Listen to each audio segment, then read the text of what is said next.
Hello students, तो आज अपने करने वाले हैं कैश फ्लो स्टेटमेंट का 5वां क्लास। और आज अपने करेंगे लेवल 3 के क्वेश्चन, जिसमें अपने करेंगे क्वेश्चन नंबर 7, 8 एंड 9, जिसका टाइम स्टैम्प आपको नीचे डिस्क्रिप्शन बॉक्स में मिल जाएगा।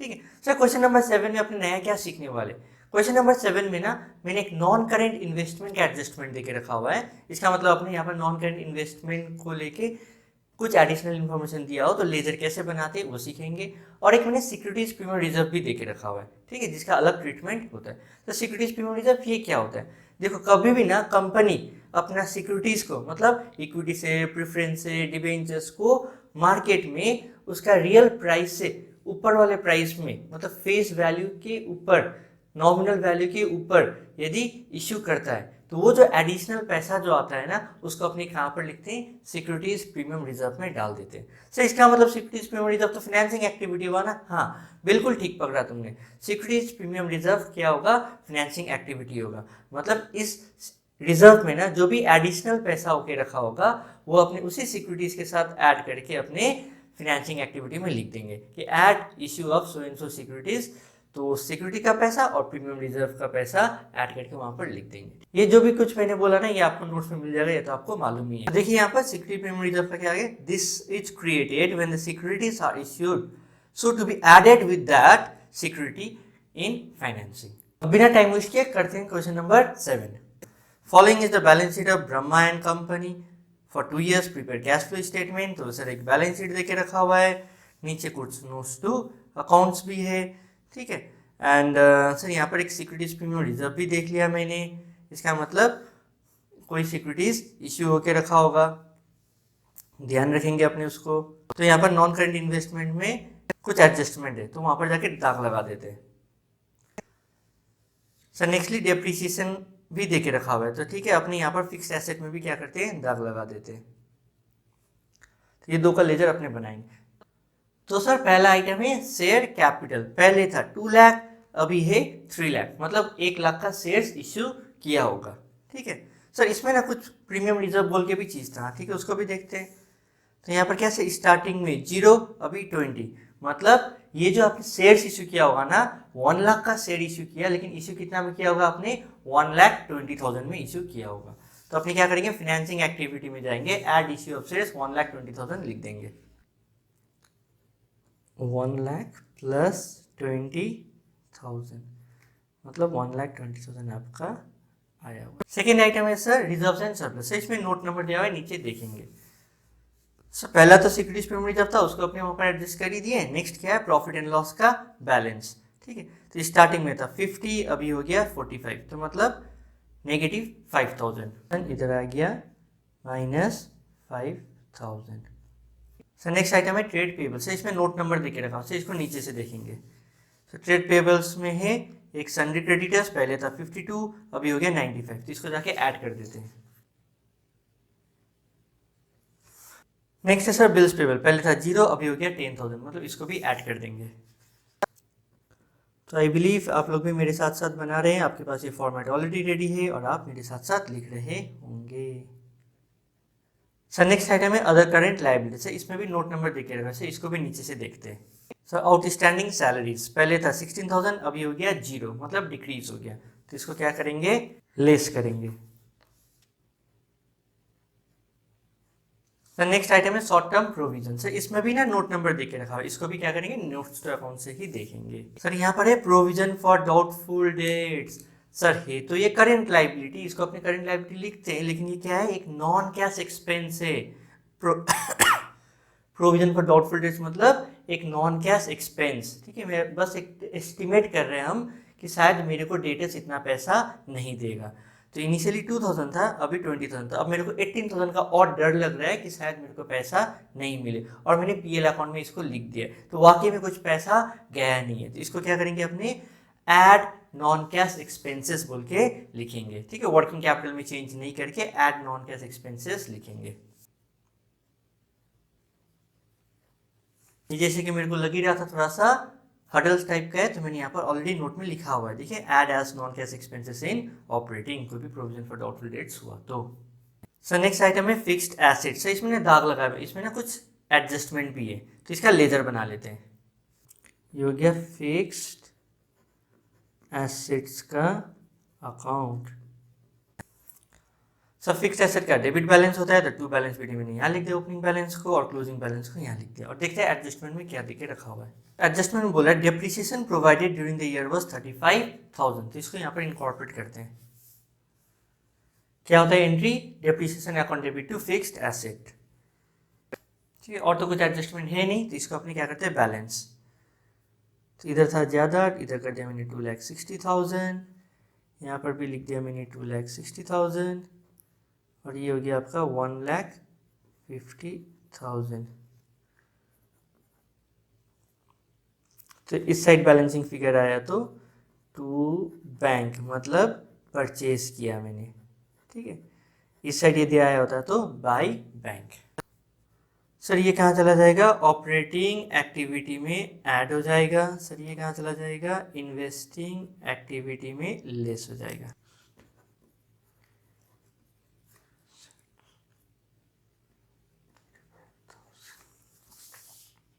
Less purchase of fixed asset 1,50,000। Sir next item है नॉन करेंट इन्वेस्टमेंट का। सर यहाँ पर भी दाग लगाया हुआ है, मतलब इसमें भी कुछ एडजस्टमेंट है, इसका भी लेजर बनाते हैं। यहाँ पर नॉन करेंट इन्वेस्टमेंट का होता है डेबिट बैलेंस, तो मैंने ओपनिंग बैलेंस लिख दिया डेबिट साइड में 60,000 और क्लोजिंग बैलेंस लिख दिया 55,000। अब देखते हैं एडजस्टमेंट में क्या दिया हुआ है। एडजस्टमेंट में बोल रहा है during the year a company sold 60% of its original non current investment at a profit of 25%। मतलब जितना भी स्टार्टिंग में नॉन करेंट इन्वेस्टमेंट था उसका 60% कंपनी ने बेच दिया, और बेचा कैसे, 25% प्रॉफिट लेके बेचा है। ठीक है, तो इसको करते हैं यहाँ पर इनकॉर्पोरेट। इसका मतलब 60,000 का 60% नॉन करेंट इन्वेस्टमेंट बिक गया बाय बैंक। ठीक है, तो 60,000 का 60% कितना हो गया आपका 36,000 एट अ प्रॉफिट ऑफ 25%। तो 36,000 का 25% आपका कितना हो जाता है 9,000। मतलब कितना में बिका है 45,000 में बिका है। तो ये बोलना चाह रहा है। और ये जो 45,000 में बेचते समय जो 9,000 का प्रॉफिट हुआ है अपने को लिखना पड़ेगा इधर to statement of profit and loss,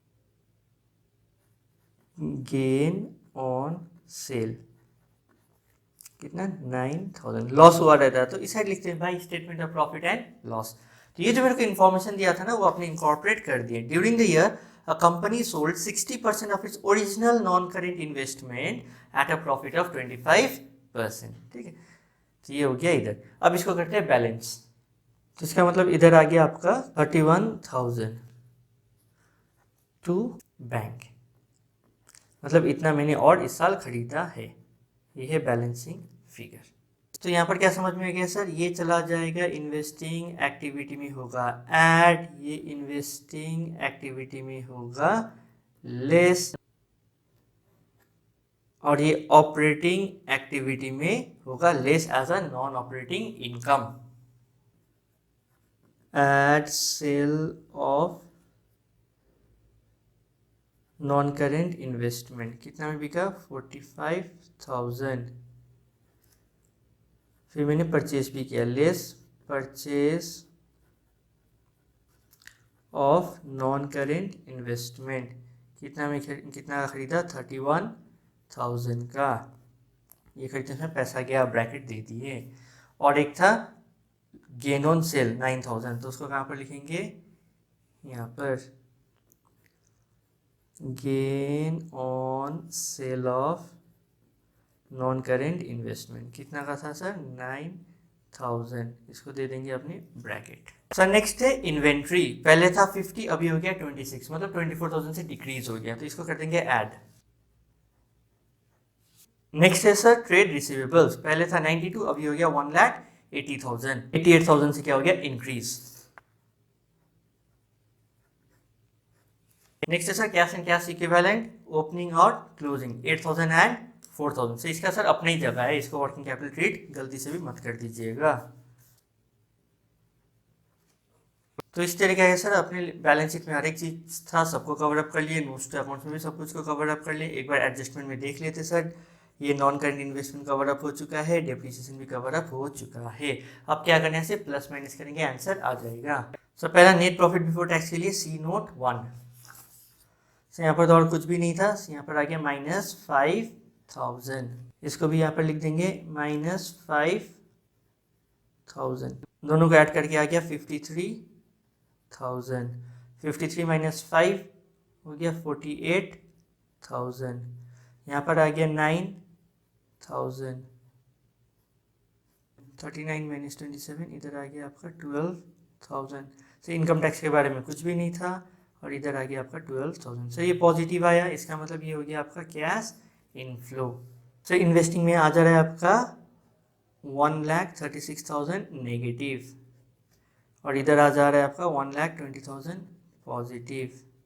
sir ये हो गया आउटफ्लो, ये हो गया इनफ्लो।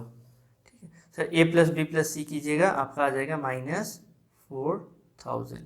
तो इस तरीके से आपने क्वेश्चन नंबर 7 को कंप्लीट कर दिया। आई बिलीव आपको नॉन करेंट इन्वेस्टमेंट के बारे में समझ आया और सिक्योरिटीज प्रीमियम रिजर्व को क्या करते हैं, अपने जो सिक्योरिटीज इश्यू किया रहता है उसी के साथ ऐड करके दिखा देते हैं। अब करते हैं question number 8। Sir question number 8 में क्या नया सीखने वाले हैं? क्वेश्चन नंबर 8 में ना बहुत 5% या 2% कुछ चेंज है, ये ऑलमोस्ट एक प्रैक्टिस के लिए दे के रखा हुआ है मैंने। ठीक है, यहाँ पर बस एक मशीनरी अकाउंट को लेकर थोड़ा सा और प्रैक्टिस हो जाए, इसके लिए ये क्वेश्चन दे के रखा हुआ है। तो चलिए करते हैं इसको। तो sir following is the balance sheet of Westman company, prepaid cash flow statement. Sir एक बैलेंस शीट दे के रखा हुआ है, एक ही नोट नंबर है, अच्छी बात है, जैसे मैंने बोला था छोटा क्वेश्चन है। सो general reserve, profit and loss है और 2-3 एडिशनल इन्फॉर्मेशन है। डेप्रिसिएशन को लेके है और मशीनरी को लेके। तो अपने क्या करते हैं, यहाँ पर जाके फिक्स्ड एसेट में दाग लगा देते हैं, इसका लेजर बनाएंगे। ठीक है, और करते हैं इस क्वेश्चन को। सो पहला आइटम है शेयर कैपिटल। स्टार्टिंग में था 12 लाख, अभी हो गया 14 लाख, मतलब 2 लाख से बढ़ गया। फाइनेंसिंग एक्टिविटी में जाओ, ऐड कर दो। आई बिलीव आप लोग भी मेरे साथ ये स्केलेटन फॉर्मेट के साथ रेडी है और साथ साथ कर रहे हैं। आई बिलीव आपको बहुत मजा आएगा ये कैश फ्लो चैप्टर करने में। आपको ये पूरा फिल इन द ब्लैंक जैसा लगेगा, जिक्सॉ पजल जैसा लगेगा, किस चीज़ को कहाँ पर प्लेस कर देना है, आपका आंसर मैच हो जाता है। सर दूसरा आइटम है रिजर्व्स एंड सरप्लस का। सर यहाँ पर नोट नंबर दे के रखा है, सर नीचे से देखते हैं नोट्स टू अकाउंट में। सर यहाँ पर क्या है, जनरल रिजर्व और प्रॉफिट एंड लॉस बैलेंस दे के रखा हुआ है। Sir profit and loss balance में पहले था 1,80,000, अभी हो गया 2,90,000, मतलब 1,10,000 का प्रॉफिट कमाया होगा मैंने इस साल। सर नेक्स्ट देखते हैं, जनरल रिजर्व में पहले था 4 लाख, अभी हो गया 4,50,000, मतलब 50,000 जनरल रिजर्व में ट्रांसफ़र किया गया होगा।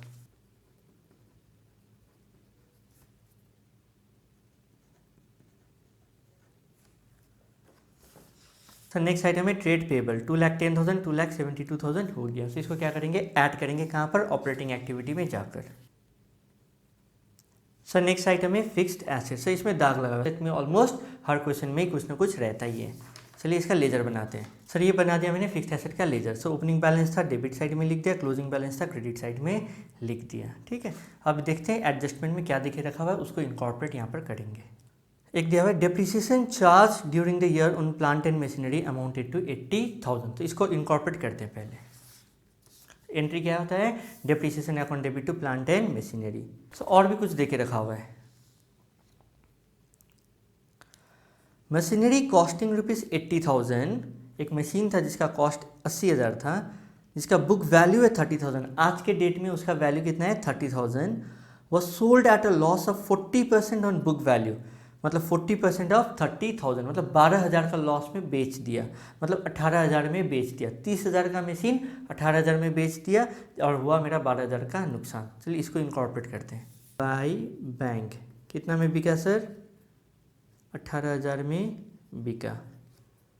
सर लॉस हो गया था यहाँ पर, हाँ ठीक है सर, इस साइड लिखेंगे by statement of profit and loss, loss on sale कितना हुआ, 12,000। तो देखिए दोनों को मिला के कितना हो गया, 30,000 हो गया। और तो कुछ एडजस्टमेंट है नहीं, इसको करते हैं क्लोज। तो इधर आ गया 13,10,000 और इधर भी कर लो 13,10,000। इधर आ गया आपका 5,10,000 बैलेंसिंग फिगर। सर इस साइड आया मतलब टू बैंक करके लिख देंगे बैलेंसिंग फिगर। ये क्या किया है, परचेज किया है मैंने। तो मार्किंग कर लेते हैं कौन सा आइटम कहाँ पर जाएगा। सर डेप्रिसिएशन ये होता है ऑपरेटिंग एक्टिविटी में नॉन कैशबल के, ऐड कर देंगे। सर ये जो बेचा हुआ है इन्वेस्टिंग एक्टिविटी में, इसको कर देंगे ऐड। सर ये जो लॉस होके रखा हुआ है ऑपरेटिंग एक्टिविटी में, इसको कर देंगे अपने ऐड, और ये भी जो खरीदा हुआ है इसको कर देंगे इन्वेस्टिंग एक्टिविटी में लेस कर देंगे। यहाँ पर मैंने डेप्रीसिएशन और loss on sale of machine को क्या कर दिया, ऐड कर दिया। सेल ऑफ मशीनरी 18,000 को ऐड कर दिया और लेस कर देंगे परचेज ऑफ मशीनरी को। तो ये अपना फिक्स्ड एसेट का जो झमेला था वो भी खत्म कर दिया अपने। अब चलते हैं नेक्स्ट आइटम। सर इन्वेंट्री पहले था 2 लाख, अभी हो गया 3,10,000, मतलब 1,10,000 से इन्वेंट्री क्या हो गया, बढ़ गया।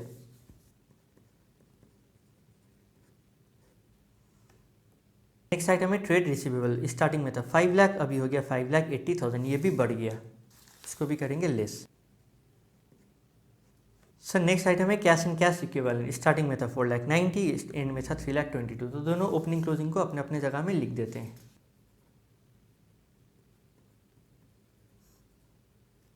तो ऐसे सर अपने बैलेंस शीट का सारा आइटम कवर अप कर लिए, नोट्स टू अकाउंट्स भी कवर अप कर लिए। एक बार एडिशनल इन्फॉर्मेशन देख लेते, कुछ छूटा तो नहीं है ना। तो पहला क्या है, कंटिजेंट लायबिलिटी। सर ये तो अपने किया ही नहीं। सर करंट ईयर का तो कुछ होता ही नहीं है, और पिछला साल का क्या होता है, लेस फाइनेंसिंग एक्टिविटी में होता है, वर्किंग नोट 1 में ऐड होता है,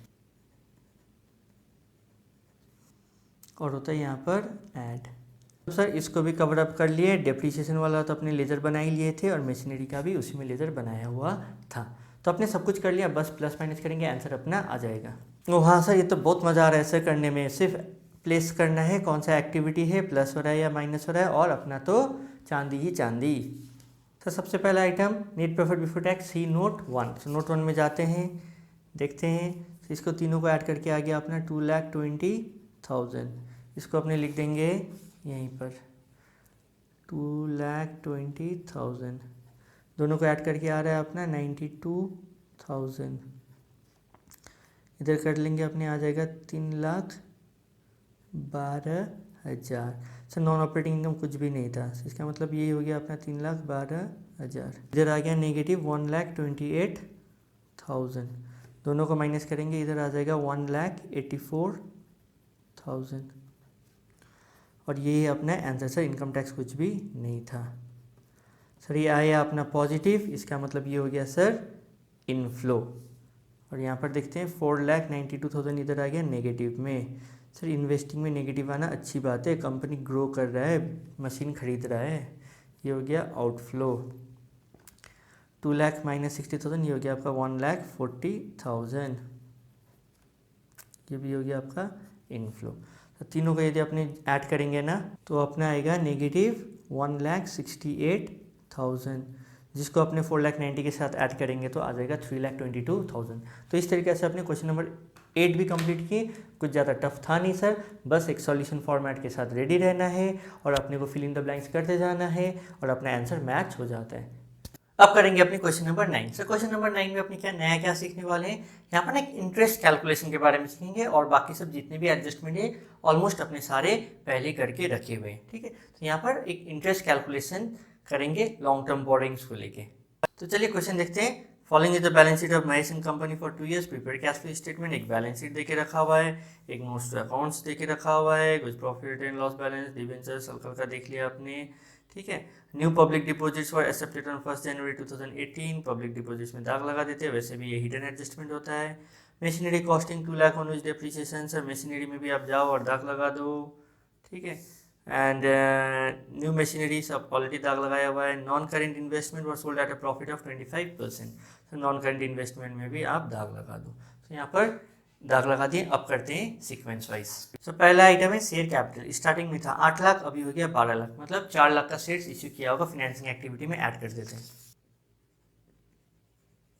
नेक्स्ट है रिजर्व्स एंड सरप्लस। यहाँ पर दिया हुआ है नोट नंबर, अपने आके नीचे देखेंगे। तो नीचे क्या, profit and loss balance. Sir starting में भी लॉस था, एंड में भी लॉस है, सर कोई घबराने वाली बात नहीं है। सर लॉस है तो अपने को मैथमेटिक्स तो आता ही है। तो अपने क्या करेंगे, माइनस 1,70,000 माइनस 2,15,000। ठीक है, तो वैसे करते हैं, आंसर आ जाएगा। तो यहाँ पर क्या है, लॉस 1,70,000 माइनस, ठीक है, माइनस 2,15,000। तो ये माइनस माइनस क्या हो जाएगा, प्लस बन जाएगा। माइनस 1,70,000 प्लस 2,15,000 आया आपका 45,000 पॉजिटिव। बहुत सारे बच्चे कंफ्यूज हो जाते हैं, कुछ कंफ्यूज नहीं होना है सर, बस सिंपल मैथमेटिक्स की तरह करना है। Current year minus previous year. Next item है लॉन्ग टर्म बोरोइंग्स। इसमें सर नोट नंबर देके रखा हुआ है, अपने नीचे से देखते हैं। सो 12% पब्लिक डिपॉजिट स्टार्टिंग में था 2,50,000, अभी हो गया 3,00,000। मतलब क्या किया है, इश्यू करके रखा हुआ है 50,000 का, मतलब और मैंने 50,000 का पब्लिक डिपॉजिट ले लिया है। तो इसको करेंगे, फाइनेंसिंग एक्टिविटी में जाएंगे और ऐड कर देंगे।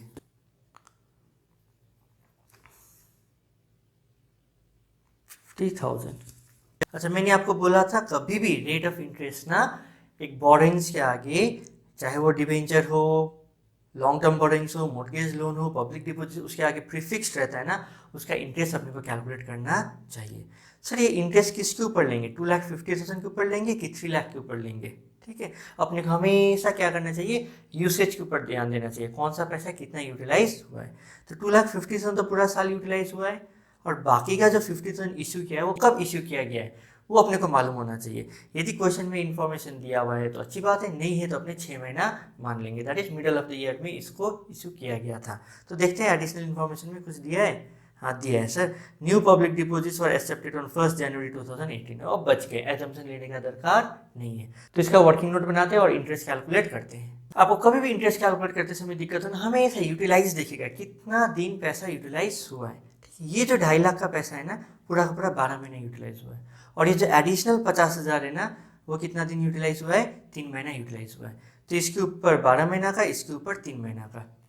तो यहाँ पर देखिए अपने कैलकुलेट किए 12 महीना के लिए, और ये 50,000 3 महीना के लिए, अपना आ गया 31,500। और ये जो इंटरेस्ट अमाउंट है ना, क्या होगा, आपका फाइनेंसिंग एक्टिविटी से लेस होगा और नॉन ऑपरेटिंग एक्सपेंसेस बोल के ऐड होगा। और ये नॉन ऑपरेटिंग एक्सपेंसेस बोल के यहाँ पर ऐड भी होगा। नेक्स्ट आइटम है ट्रेड पेएबल्स। स्टार्टिंग में था 2,70,000, एंड में हो गया 1,90,000, मतलब 80,000 से डिक्रीज हो गया। नेक्स्ट है सर फिक्स्ड एसेट, और यहाँ पर दाग लगा हुआ है, तो इसका अपने क्या करेंगे, लेजर बनाएंगे। और अपने मेंटली प्रिपेयर्ड है, हमेशा फिक्स्ड एसेट में कुछ ना कुछ लोग एडजस्टमेंट तो देते रहता है। फिक्स्ड एसेट का डेबिट बैलेंस होता है, अपनी स्टार्टिंग फिगर लिख दी इधर डेबिट साइड में और क्लोजिंग फिगर लिख दिया क्रेडिट साइड में। ठीक है, अब देखते हैं एडजस्टमेंट में क्या दिया हुआ है। तो यहाँ पर बैलेंस शीट नोट्स अकाउंट में अक्यूमुलेटेड डेप्रिसिएशन था नहीं, तो लेजर बनाने का भी दरकार ही नहीं, मतलब company is not following that way of creating accumulated depreciation. Machinery costing rupees 2 lakh on which depreciation charged was rupees 70,000, मतलब आज तक का डेप्रिसिएशन 70,000 चार्ज होकर रखा हुआ है। और यदि हिसाब से बोलो तो 2 लाख माइनस 70,000, आज के डेट में उस मशीन का बुक वैल्यू कितना है, 1,30,000 है। वॉज सोल्ड फॉर 1,50,000, मतलब 20,000 का प्रॉफिट में बेच दिया। चलिए इसको इंकॉर्पोरेट करते हैं, कितना में बिका, 1,50,000 में मैंने बेचा, और था कितना का, 1,30,000 का। इसका मतलब सर प्रॉफिट हो गया। प्रॉफिट हो तो कहाँ किस साइड लिखते हैं, इस साइड लिखते हैं।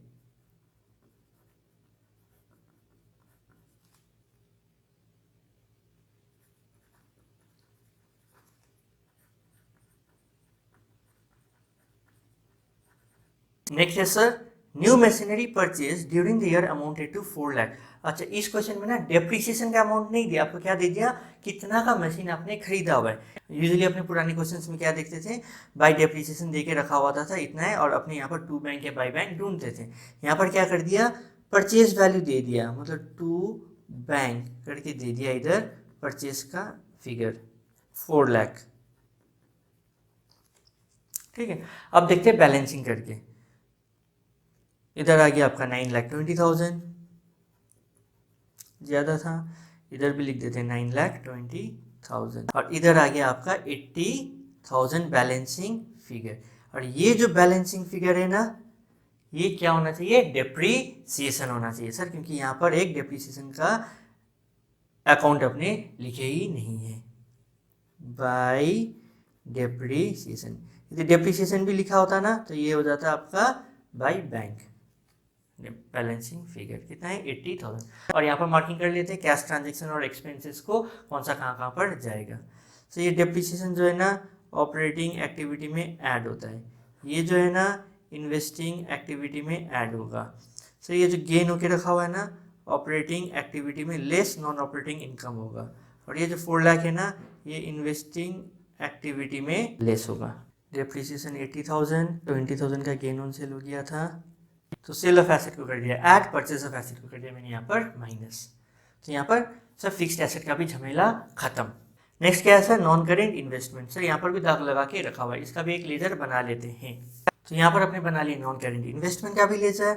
सर डेबिट क्रेडिट लिख दिया। सर टू बैलेंस बीटी था 2 लाख, बाय बैलेंस ईडी था 1,80,000। एडजस्टमेंट में रीड करते हैं, non current investments were sold at a profit of 25%। मतलब जितना भी आपका नॉन करेंट इन्वेस्टमेंट बिका हुआ है ना, वो कितना में बिका हुआ है, एट अ प्रॉफिट ऑफ 25% बिका हुआ है। सो बिका कितना का है, 2 लाख का था 1,20,000, मतलब आपका बिका है कितना, 80,000 का नॉन करेंट इन्वेस्टमेंट बिका हुआ है एट अ प्रॉफिट ऑफ 25%। तो 80,000 का non current investment at a profit of 25%, मतलब 20,000 क्या हो गया, प्रॉफिट हो गया। तो बिका कितना में टोटल में, ये करने का भी दरकार नहीं है, आप डायरेक्टली लिख सकते हैं 1 लाख में बिका।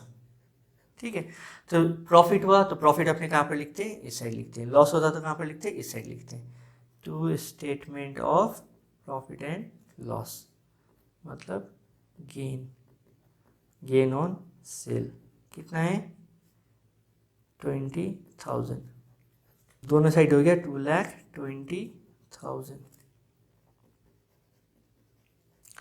इसको मार्किंग कर लेते हैं, कौन सा कहाँ पर जाएगा। ये सर इन्वेस्टिंग एक्टिविटी में ऐड होगा। ये जो गेन होके रखा हुआ है, ये ऑपरेटिंग एक्टिविटी में लेस नॉन ऑपरेटिंग इनकम होएगा 20,000।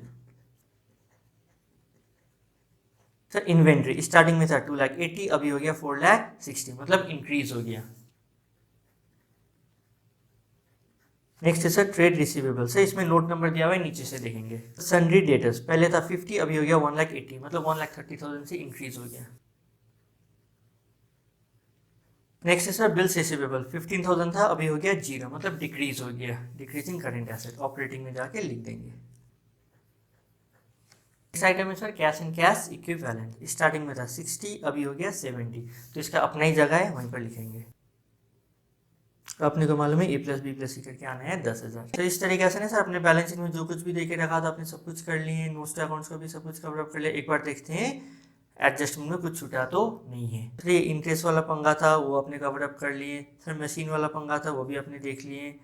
सर ये भी देख लिए और नॉन करेंट इन्वेस्टमेंट वाला भी देख लिए। इसका मतलब एडिशनल इन्फॉर्मेशन भी अपने सब कुछ कवर अप कर चुके। अब सिर्फ क्या करेंगे, प्लस माइनस करेंगे, अपना आंसर आ जाएगा। यहाँ पर देखिए sir net profit before tax see note 1 में जाके देख रहे हैं सर, और कुछ भी नहीं है यहाँ पर, सिर्फ और सिर्फ 45,000 है। ये सब नहीं लिखने से भी होता है। नेगेटिव 40,000, 1,56,500 से 40,000 को माइनस करेंगे 1,16,500। सर इधर आ गया 3,75,000 नेगेटिव, ब्रैकेट में 2,58,500। सो इनकम टैक्स पेड क्या था, कुछ भी इन्फॉर्मेशन नहीं था, मतलब ये मेरा आ गया आंसर 2,58,500। मतलब बिजनेस ने बहुत ही गंदा किया इस साल। ऑपरेटिंग एक्टिविटी जो मेन काम है वही उसका नेगेटिव में जा रहा है। इन्वेस्टिंग भी आया सर माइनस में 1,50,000। सो कुछ इन्वेस्टमेंट के लिए सोच के रखा हुआ है बिजनेस ने। फाइनेंसिंग से तो क्या हो गया, पैसा आया 4,18,500। और ए प्लस बी प्लस सी कीजिएगा, आपका आ जाएगा 10,000। तो इस तरीके से अपने क्वेश्चन नंबर 9 को भी कवर अप कर लिए। आई बिलीव आपको मेरा ये लेक्चर, मेरा करने का तरीका आपको फ्रूटफुल हो रहा है। आशा करता हूँ ये जो फ्रूटफुल हो रहा है इसके कारण आप नीचे सब्सक्राइब बटन भी दबाइएगा, लाइक भी कीजिएगा और शेयर भी कीजिएगा। ठीक है, थैंक यू, बाय बाय।